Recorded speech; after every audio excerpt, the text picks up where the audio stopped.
two-way binding is the effect that the value of the name will display on the input field, and when the user types the name here, this name will change accordingly.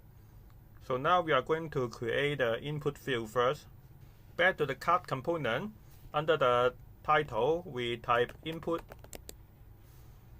and we bind the value to the pops.name. Now you see the Alan Smith, this name will display inside the input field. In order to change the name, we have to create a new function.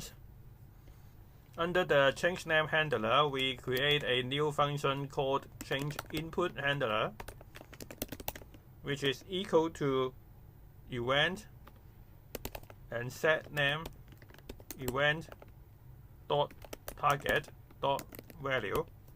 And under the onChange name of the card, we also add the onChange input equal to change input handler.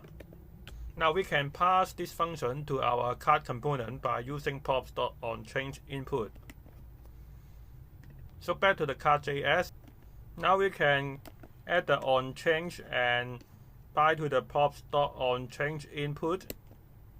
Actually, this one also can make it a shorter.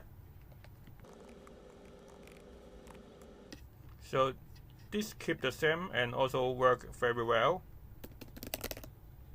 So this is how to create a two-way binding.